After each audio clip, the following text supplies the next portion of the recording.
তো রাধে রাধে বন্ধুগণ, কেমন আছো সবাই? আমি বাজমে চন্দ্রা নিয়ে চলে এলো একটা নতুন ভিডিও। তো আজকের ভিডিওটা চলো শুরু করা যাক। तो चलिए शुरू करते हैं। চলো কার্তিক দা, চা খেয়ে আসি। আমি গাড়ি থেকে নেমে গিয়ে চা খাবো? কে তুমি যে যা কাউকে দিয়ে পাঠিয়ে দে। গাড়ি থেকে নেমে তুমি চা খেতে পারছো না? কাউকে পাঠাতে হবে, নিজে গিয়ে খেয়ে এসো। কাউকে পাঠানো যাবে না। निकल लौड़े, पहली फुर्सत में निकल। শালা চোখটা চলে যাবার পর থেকে যা, তোমার চোখটাও চলে গেল। बुरा लगता है भाई, आप लोग भी जानते हो यार। এদের কাছে আমি হাওয়াই চটি হয়ে গেছি। হাওয়াই চটি? তা হাওয়াই চটি তো পায়ে পড়ে, তোমাকে তো গাড়ির মধ্যে সাজিয়ে বসিয়ে রেখেছে।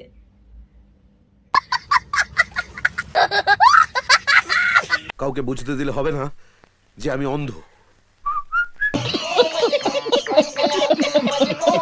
অন্ধ হয়েও যে এত ন্যাকামো করা যায় সেটা জানতাম না। লোকে বুঝলে কি হবে তুমি অন্ধ, আর কাউকে বুঝতে দিয়ে যাও না অন্ধ। দেখতে টেকো বুড়ো কাকু, আবার স্টাইল দেখো চুল। थोबड़ा देखे बड़ा चला केला हनुमान, हाँ बाप देखो पूरा सलमान खान। এই সত্যি তুই ঠিকই বলেছিস, দেখতে গেলে হনুমান, হাবভাব পুরো সালমান খান। অন্ধ সেটা আবার কাউকে নাকি বুঝতে দেবে না।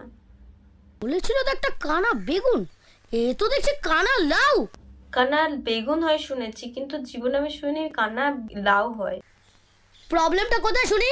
টাওয়ারে নাকি সিগন্যালে? आपने लापरवाही का नतीजा है। একটুখানি পুচকে মুখে দেখো, বড় বড় লেকচার। পুরো কেরোসিনের গন্ধ রে। কেরোসিন? তাহলে ঠিক আছে। চায়েতে মনে হয় কেরোসিনে ঢেলে দিয়েছি তোমাকে মারার জন্য। कितने तेजस्वी लोग हैं हमारे पास, कितने शानदार विचार रखते हैं। তো আজকের ভিডিওটা এই পর্যন্ত। যদি ভালো লাগে মজা আয়া। লাইক, কমেন্ট, শেয়ার ও সাবস্ক্রাইবটা করে দেবেন।